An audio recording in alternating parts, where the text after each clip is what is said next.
Bueno, yo me llamo Silvia Piceda, en verdad también soy sobreviviente adulta de abuso sexual en la infancia, pero yo siempre digo que yo por mi abuso no hubiera estado acá.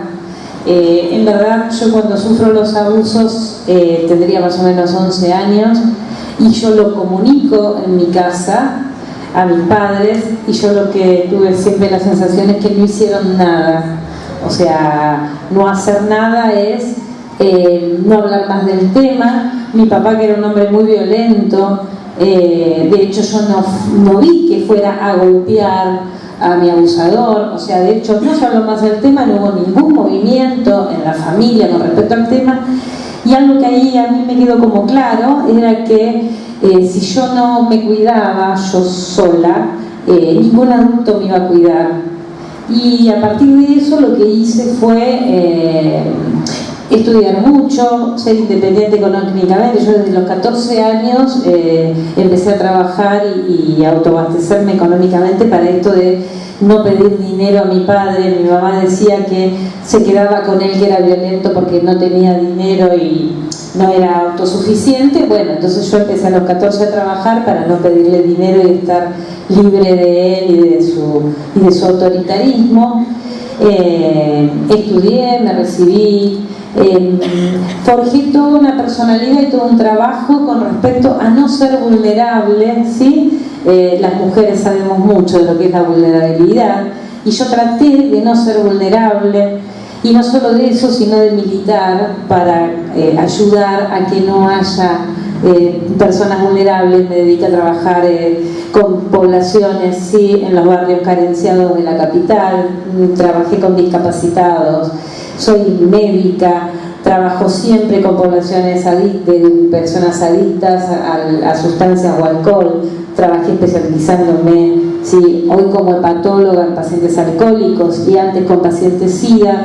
O sea, como que en verdad siempre adopté la postura de decir, trato de yo no ser vulnerable, ser independiente, autoabastecerme y además ayudar a las personas que estaban debilitadas, ya sea por enfermedades o por situaciones sociales, a poder tener una vida un poco mejor. Y realmente me sentía muy contenta con esto y pensé que en verdad podía dejar atrás mi vulnerabilidad de infancia, hasta que en el año 2009, yo con una hija de 11 años ya separada del padre de mi hija de 10 años, viene la hija mayor de este hombre, una chica que en ese momento tenía 36 años, me busca y me dice: vengo a decirte que este hombre, se llama Dalmiro Suárez, abusó de mí cuando tenía la misma edad de tu hija y por eso vengo a decírtelo, porque quiero que a la nena no le pase lo que me pasó a mí. Y eso yo siempre digo que fue un momento bisagra en mi vida, porque a mí se me cayeron 42 años de construcción, se cayeron y quedaron hechos polvo delante mío, porque en verdad en un día me di cuenta que no solo yo había sido vulnerable y seguía haciéndolo, sino que había puesto en riesgo a mi hija, había elegido a un abusador como esposo, me había casado, había tenido una hija.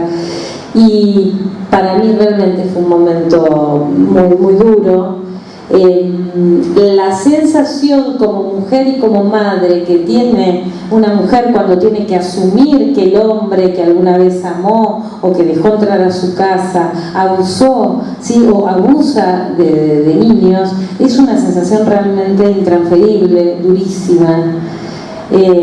Y lo cierto es que a mí en ese momento me llamaba mucho la atención cómo podía seguir trabajando, haciendo actividades y que la gente no se diera cuenta que de hecho yo tenía un agujero. Mi sensación es que iba caminando por la vida con un agujero como que me traspasaba, ¿no?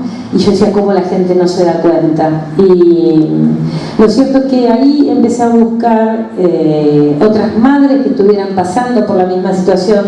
Vieron que la vida siempre nos sirve todo lo que aprendemos, porque años de trabajar con grupos de ayuda de pares con el tema de adictos, el tema de haber conocido y compartido trabajos y experiencia con mis pacientes de Alcohólicos Anónimos y de Al-Anon, y que estas personas me hayan brindado con tanta solidaridad y con tanta prodigalidad sus conceptos, sus libros, durante años yo haber estudiado el programa, haber leído. A mí yo tenía la certeza, en verdad, y la tengo hasta hoy, de que el encuentro con un padre sanador, yo lo veo en mi práctica con los pacientes, y ahí en ese momento que era, yo creo, el momento más vulnerable, consciente por lo menos de mi vida, yo sabía que si yo me encontraba con pares que estuvieran pasando por lo mismo, la sensación iba a ser otra, y con un par íbamos a poder ir construyendo una realidad diferente para todas las que nos contactábamos.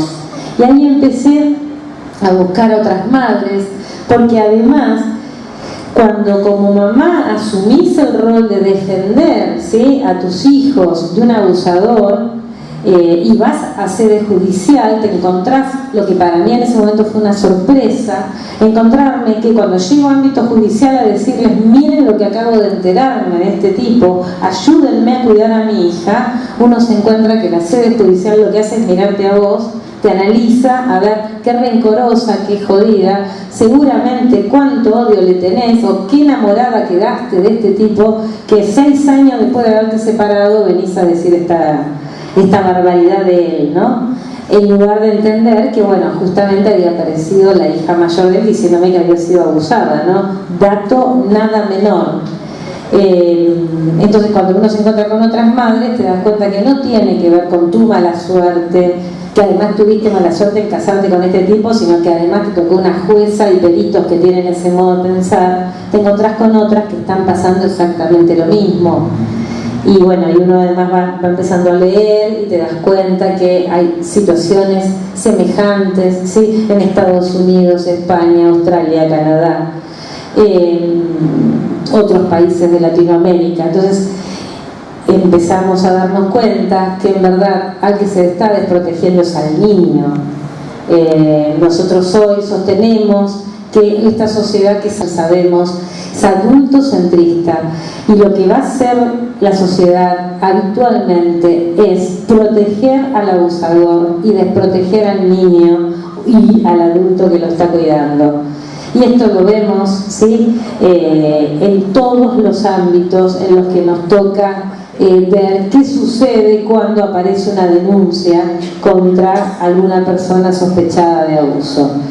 Y bueno, pero en ese momento yo no tenía tanta teoría en esto, no sabíamos nada, y lo que estábamos tratando era de juntarnos entre otras mamás a conversar.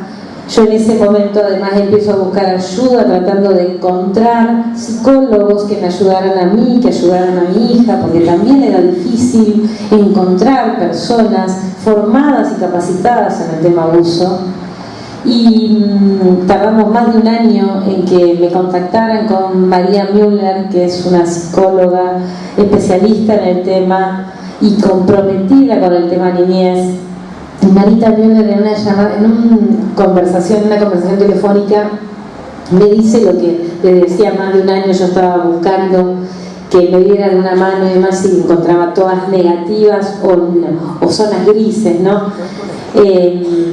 Marita me dice en ese momento que mi hija de hecho había sido abusada, o sea, por teléfono, ¿no? Y que empezara yo rápidamente a moverme, porque por lo que me había contado telefónicamente, ella consideraba que tenía alto riesgo de que mi hija fuera obligada, o sea, yo fuera obligada a revincular a mi hija con el agresor. Y esto, en verdad, bueno, ahí empecé yo a hacer terapia con Marita. Marita estaba más o menos, para que calculen, estaba a unos 80 kilómetros de donde yo vivía. Yo me iba todos los sábados 80 kilómetros a hacer terapia con esta mujer. Y a la vez ella me da el contacto de otra psicóloga en Buenos Aires, que era a 50 kilómetros de mi casa, para que fuera mi hija, María Cecilia López, que ya les digo, anótenla. Hay varios libros de María Cecilia, y hay algunos libros que hicieron María Cecilia junto con Marita Müller, que tienen que ver con el dibujo en el abuso sexual infantil, el juego en el abuso sexual infantil. Y Cecilia López tiene un libro muy bueno que es Abuso Sexual Infantil, cómo detectarlo, cómo prevenirlo, que es un libro que lo hizo, cuando uno lo lee parece que lo hizo así como para que lo leyera, no sé, la señora de la esquina, y Cecilia lo hizo en verdad pensando en los operadores judiciales, porque está armado en base a cuál es el prejuicio, cuál es la realidad, cuál es el mito, cuál es la realidad, ¿no? Porque ella vio, después de 20 años de estar trabajando en la temática, que a nivel judicial se mueven con los mismos mitos, ¿sí?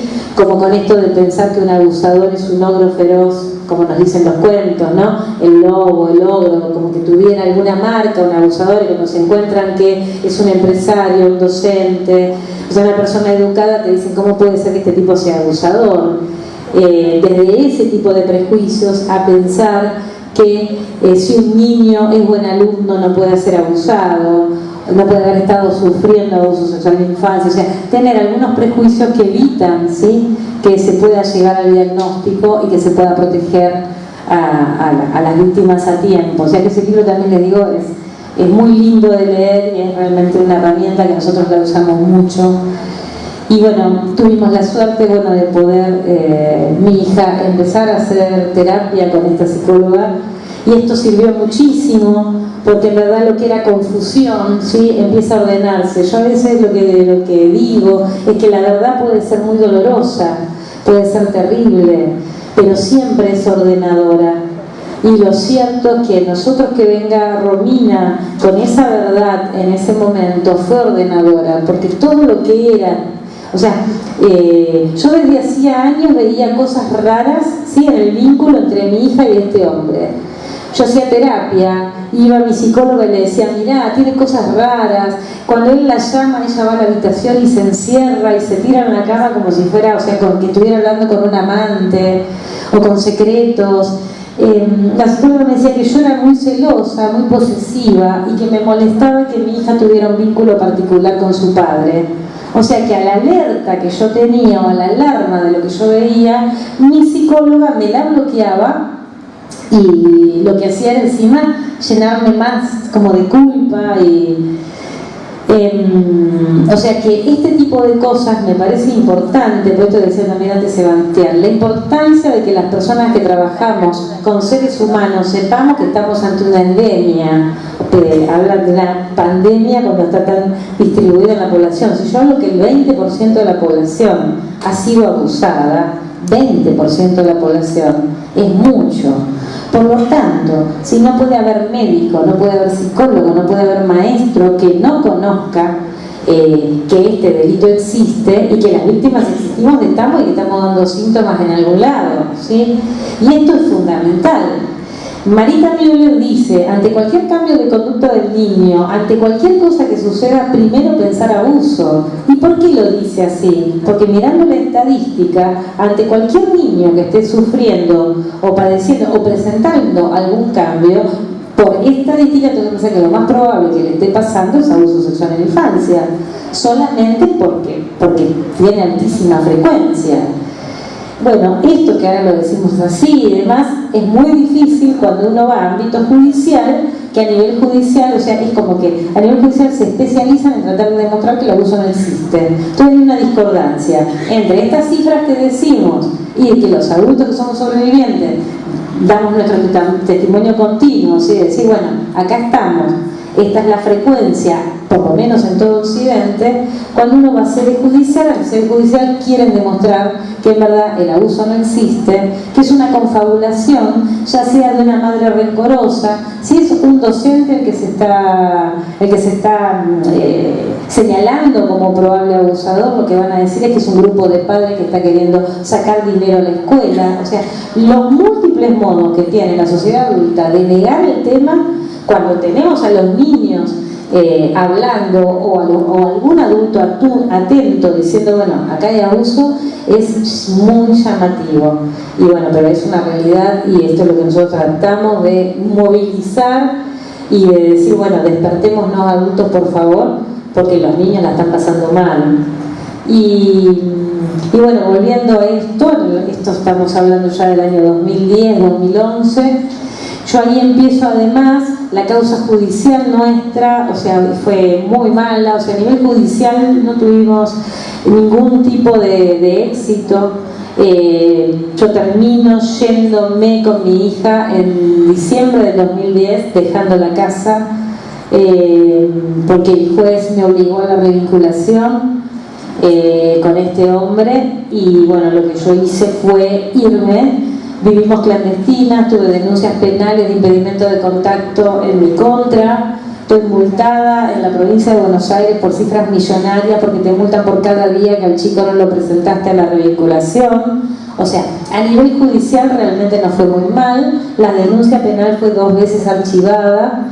No insistimos en volverla a sacar porque tenemos miedo que el tipo salga absuelto, y estamos esperando a ver si podemos juntar más elementos o si mi hija se anima a ella desarchivar la denuncia y llevar adelante el juicio.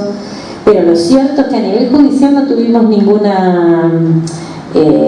éxito, como la mayoría de los casos, que esto que dice Sebastián. Pero lo cierto es que en verdad pudimos ordenar nuestra vida y pudimos empezar a sanar. Yo mi vida personal, rescatando mi infancia, yo siempre digo que mi infancia me la rescató mi hija, porque yo esto que les dije era tal cual. Yo mi infancia la dejé ahí atrás, dije listo, me tocó esto, viví estos sufrimientos, sigo para adelante. Y lo cierto es que nada de lo que negamos y escondemos y demás es cierto que podamos hacerlo. No borramos el pasado por propia voluntad. O sea, lo cierto es conocer que venimos con esta historia. Yo hoy sé que tengo vulnerabilidades, sé que tengo angustias y dolores que quizás me acompañan siempre, sé que tengo algunas incapacidades de ver cosas que quizás otra persona las puede ver, porque tuve una infancia con muchísimo maltrato, además del abuso. Entonces las mujeres que fuimos criadas o las personas que fuimos criadas con mucho maltrato, quizás no tenemos las mismas alertas o la misma rapidez de reacción, rapidez cuando suceden situaciones violentas en nuestra vida cotidiana. Esto yo hoy lo sé, entonces puedo buscar ayuda, puedo buscar compañeros, puedo hacer terapia, puedo ir a grupos de otras mujeres. Mientras lo estuve negando y pensaba que con solo la voluntad y decir listo, ya está, lo dejo atrás, en verdad lo que hice fue acarrear esa vulnerabilidad y traerla al presente, como me pasó. Y por eso yo trato todo el tiempo de decir que es fundamental que los adultos hablemos de nuestros dolores de infancia, que no nos neguemos, y a partir de ahí proteger a los niños hoy. Y para ir terminando un poco y contando un poco esto, Romina, esta chica con la cual en verdad nosotros nunca habíamos tenido contacto antes, que vino a decirnos su verdad, en ese momento mi hija tenía 11 años. Ustedes piensen que en ese momento nosotros vivíamos en una zona rural, en una casa quinta, donde mi hija tenía su grupo, su escuela, su casa. A partir de que viene Romina, empezamos a tener líos judiciales, nos tenemos que terminar escapando, cambiamos la casa, cambiamos de escuela. O sea, fue muy caótico la situación. Cuando mi hija cumple 15 años, le invita a Romina, y cuando entregan las velas, a una de las que les entregas a Romina, dice a Romina que desde hace años viene haciendo tanto por mi mamá y por mí. Y en la verdad, ahí yo siempre lo cuento, porque digo, ¿cómo la verdad ordena? ¿No? Porque si uno lo mira desde otro lugar, a mi hija le cambió absolutamente la vida a partir de esta verdad. Si la miramos desde el lado económico, desde el lado social, pero lo cierto, ¿sí?, es que la verdad vino a ordenar algo que yo no podía ordenar y que no podíamos, lo que estábamos ahí, y que en verdad se paró con una situación de abuso y maltrato. Y esto aún hoy, que mi hija claramente no habla de su abuso, ¿sí?, sigue agradeciéndole a Romina que vino con la verdad a parar con ese lío y ese desorden y ese sufrimiento que tenía hasta ese momento. Y esto lo digo porque nosotros, bueno, ahora tenemos esta ley magnífica, que va a haber que también militarla mucho para poderla llevar a que en verdad del papel a la vida cotidiana y real se haga justicia cuando vaya un adulto a decir fui abusado en mi infancia. Y ojalá la podamos seguir militando y esto se lleve a la realidad. Pero yo insisto en que en verdad lo judicial no es la única herramienta de sanación. La sanación de las víctimas y de las madres y de los adultos protectores es la verdad. a partir de que uno tiene la verdad, podemos empezar a operar y hacer cambios en nuestra vida para protegernos nosotros y proteger a los niños, ¿sí? Ojalá tengamos además el amparo y el ordenamiento de lo judicial, ¿sí? Ojalá la justicia acompañe a esto, pero mientras la justicia no acompañe, como está pasando hasta ahora en la mayoría de los casos, la verdad sigue siendo ordenadora. Y lo que es importante es que como sociedad civil dejemos de dar permiso social a los abusadores y a sus cómplices. El permiso social es, por ejemplo, siempre yo cuento, yo me fui de esa casa, nos fuimos con mi hija de ahí, el tipo entró a la casa con apoyo policial, ¿sí?, el abusador, y de hecho ahora se fue a la casa porque él se le cantó, pero lo cierto es que siguió moviéndose en los mismos lugares, siguió yendo al mismo almacén, siguió guardando la bicicleta en el mismo lugar. Entonces, a mí me parece que esas cosas marcan permiso social. Todo el barrio sabía que nosotras nos habíamos ido porque él era un abusador, ¿sí? El tipo siguió viviendo lo más cómodo, las que tuvimos que vivir escondidas, fuimos nosotras. Y en ningún momento estoy diciendo violencia por mano propia, de ninguna manera. Lo que estoy diciendo es no permiso. El permiso se basa en decir, y bueno, quizás la loca y quizás esa mina era rencorosa y metió la denuncia porque lo odiaba, quizás, o sea, eso es permiso social. Entonces es importante que cada uno de nosotros analicemos y veamos qué capacidad tenemos de escuchar a las víctimas y de dar apoyo a los adultos que los están cuidando, los están intentando cuidar. Y eso es muy importante, y ojalá logremos que los chicos puedan hablar y que si las madres no podemos solas ayudarlos, tengamos un entorno que nos ayude.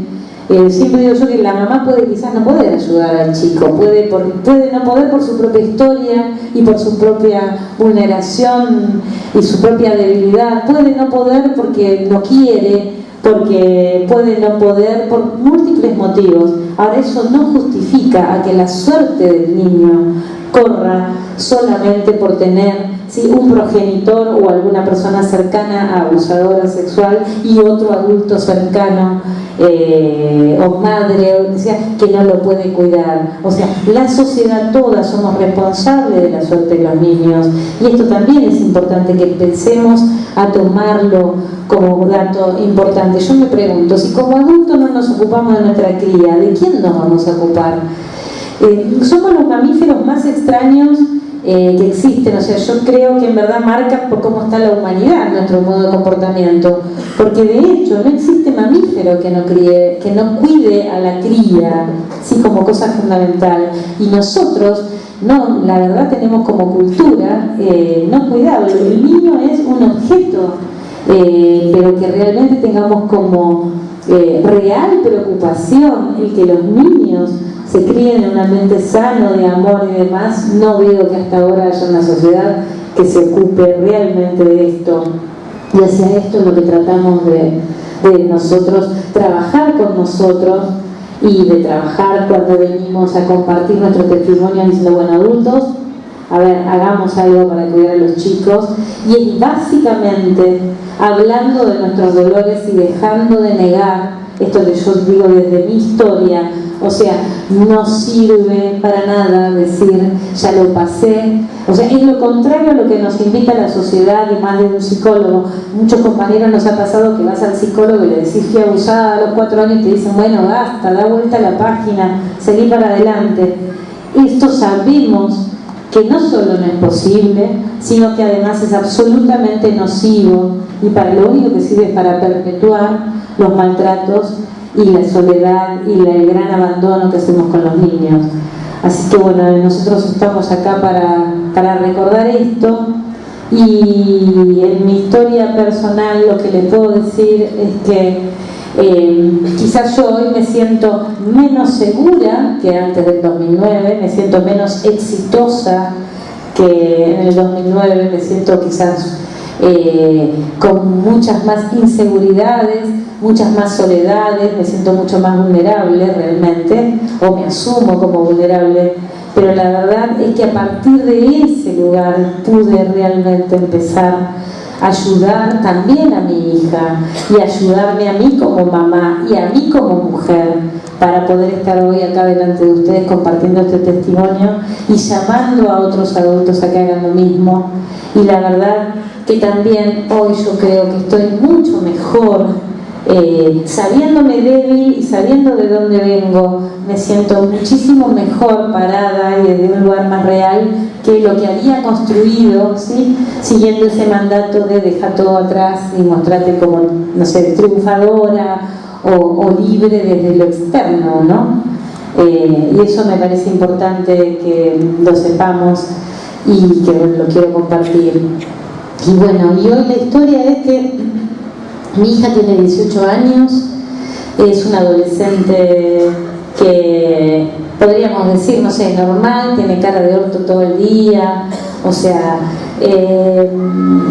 pero hace cosas, tiene sus objetivos, tiene su novio, y sabe, además también ella hace terapia y sabe que tiene cosas para trabajar. Más de una vez cuando viene con muchísimas, con estas cosas de quejarse, de estar incómoda y demás, digo, bueno, en la vida para ser feliz hay que trabajar mucho, con uno y con los demás. Y me parece que esto también es bueno saberlo. La diferencia que tengo yo como mamá con la que tiene mi mamá conmigo, ¿sí? Es que mi mamá no se hace absolutamente para nada cargo de lo que ha sido mi vida a partir de las cosas que ella no pudo hacer o no quiso hacer, ¿no?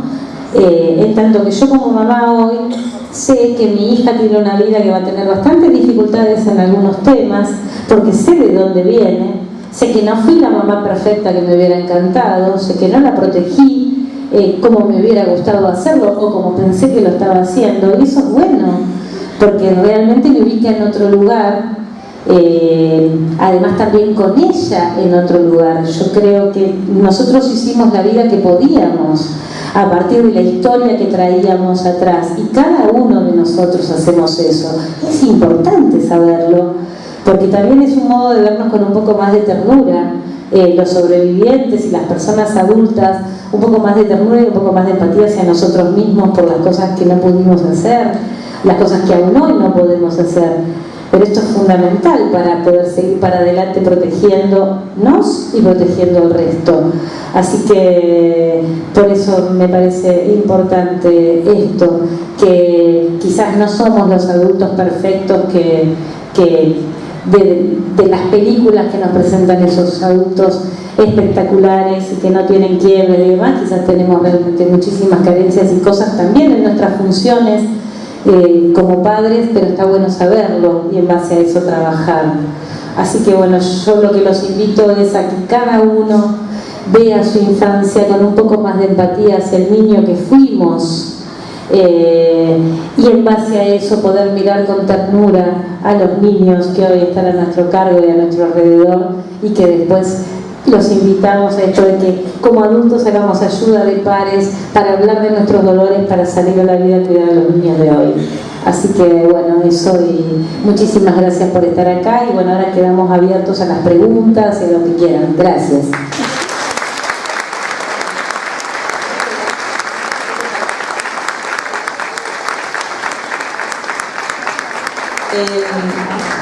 Sí, vamos a abrir un breve espacio para las preguntas, pero quiero proponer esto. Que, bueno, los dos testimonios, tanto el de Sebastián como el de Silvia, fueron muy impactantes, y cómo a partir de ese dolor ellos pueden llevar adelante esta lucha, ¿no? Ellos están dispuestos, mañana tenemos un lugar acá, este mismo lugar, a partir de las 10 de la mañana, para compartir con quienes quieran, tener una charla mucho más cercana con ellos. Los invitamos a venir mañana a las 10 de la mañana en este mismo lugar. De todas maneras, si alguien quiere hacer una pregunta, en este momento le vamos a facilitar el micrófono.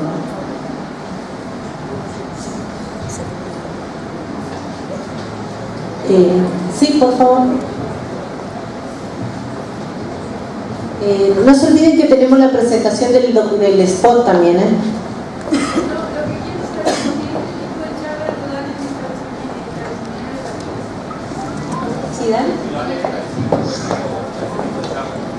Sí, nosotros vamos a todos los lugares donde nos inviten. Sí, sí.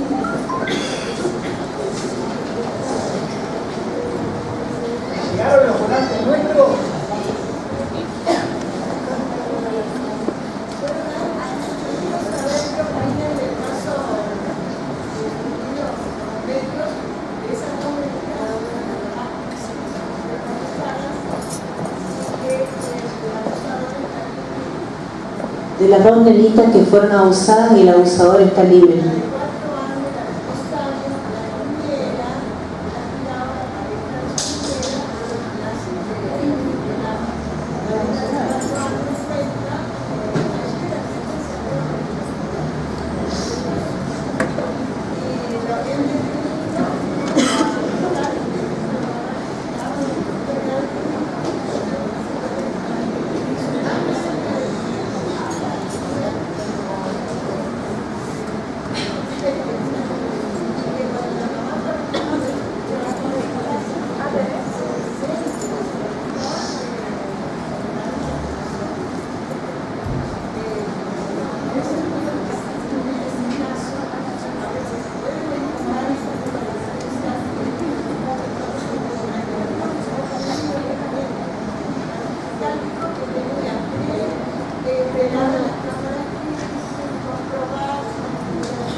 No, bueno, digo, ojalá tuviera a nuestro alcance inmediato poder hacer algo en concreto puntual por esa situación. Desgraciadamente compartimos plenamente lo que dice.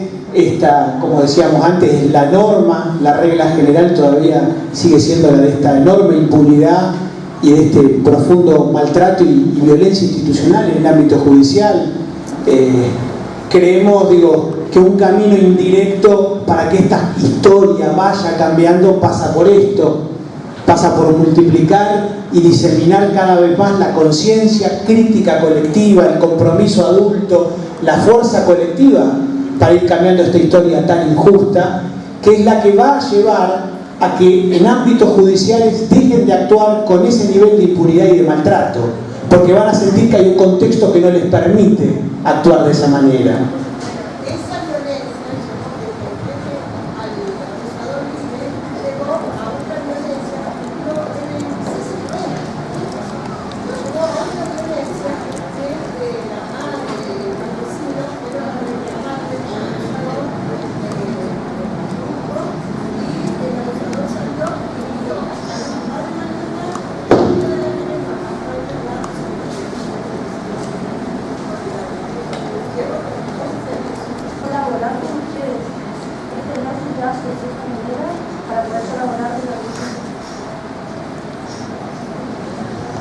Muchas gracias. Se me ocurre algo muy concreto. Aquí en Resistencia están las compañeras Marini y Rosalía. Nos parece que ahí ya hay una posibilidad directa en este caso nosotros estamos allá en Buenos Aires, pero desde esta tarea básica de multiplicar, de diseminar, de replicar este tipo de encuentros en los ámbitos comunitarios más variados, en el lugar de trabajo de cada uno. Realmente en nuestra experiencia, escuelas, universidades, iglesias, hospitales, sindicatos, centros comunitarios de los más variados, vemos que realmente la necesidad comunitaria y colectiva de dar cuenta de esta injusticia es tan grande que no hay ámbito que pueda considerarse al margen. O sea, la posibilidad de armar actividades de encuentro, de crítica, de reflexión crítica, en todos los ámbitos de por sí es imprescindible. Esa es nos parece una muy buena manera que podrían coordinar con las compañeras. La otra sería también la de poder multiplicar la experiencia del encuentro de pares, si es que mañana tienen oportunidad de venir. Y por supuesto, más en general, estar en contacto con nosotros en particular, las vías virtuales, desde un teléfono hasta el mail, Facebook, web. Nosotros tenemos en ese sentido también intercambios y nos movemos en red solidaria con grupos y organizaciones de múltiples partes, que es lo que también muchas veces ante situaciones concretas colectivamente nos permite dar ayudas solidarias, porque moviéndonos en red finalmente damos con aquella compañera o compañero que puede terminar otorgando la ayuda que esa persona que está en una lucha urgente y desesperada necesita. O sea, desde ya también la invitación a estar permanentemente en contacto y en red, ¿no? Sí, nosotros nos reunimos todos los viernes a las 21 horas en Lestani 155. Y si no, nos pueden encontrar en Facebook, Colectivo Nacional, nos pueden mandar un mensajito privado y por ahí podemos encontrarnos y ahí charlar. Recordamos entonces mañana a partir de las 10 horas en este mismo lugar, encuentro de pares con Sebastián y Silvia.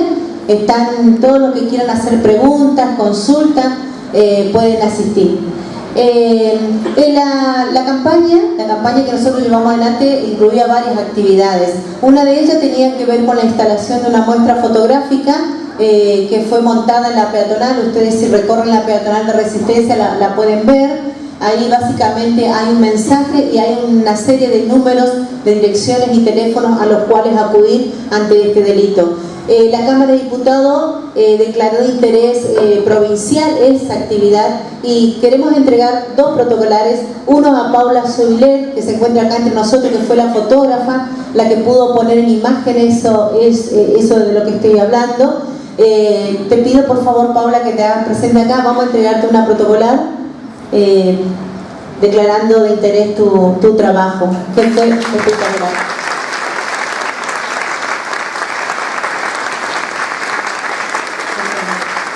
Y la otra protocolar es para Facundo Uffer, que fue el técnico que en cierta medida hizo el acabado de las fotografías y el armado de esos banners que se montaron, que quedó muy bueno. Gracias, Facundo, por tu compromiso.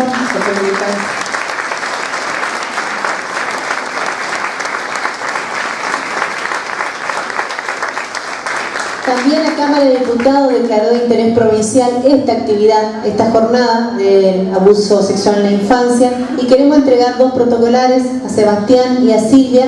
Le pedimos a Susana Ramírez, que es del bloque Concertación Forja, que estuvo en la tramitación del tema, que entregue a su secretario de Desarrollo Humano e Inclusión Social, Hernán Kenesovi, para que entregue a Sebastián Cuatromo y a Silvia Piceda.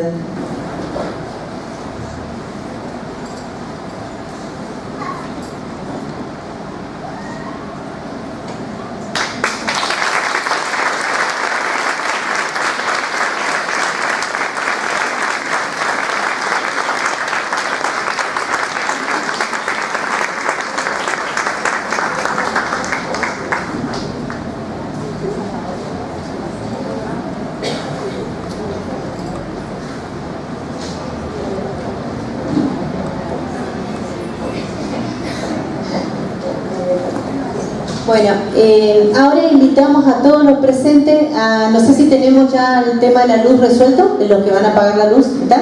Bueno, invitamos a todos los presentes a presenciar un spot publicitario, que la idea es que esto se dé a conocer. El intendente, días atrás tuvimos una reunión con el intendente de la ciudad de Resistencia, se comprometió a dar a reproducir, a pasar a todos los medios posibles este spot publicitario del que participan una serie de reconocidas personas, periodistas, trabajadores de la cultura, del arte y especialistas que vienen luchando en esta materia.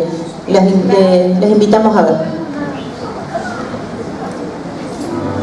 El abuso sexual hacia niños, niñas y adolescentes es una de las formas de violencia más graves que padece la infancia.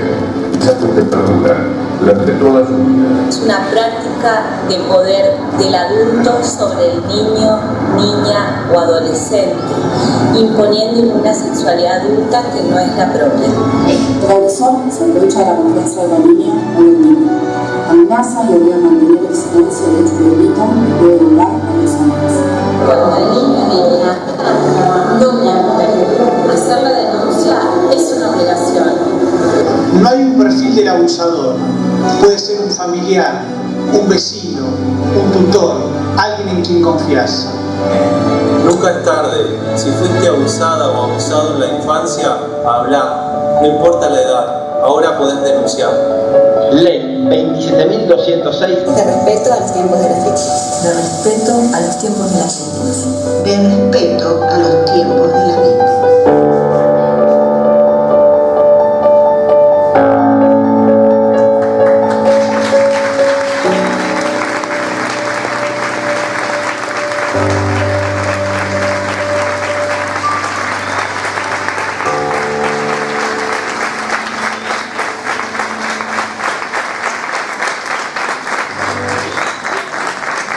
Muchísimas gracias a todos y lo esperamos mañana a partir de las 10 de la mañana. Gracias por asistir, disculpen los inconvenientes.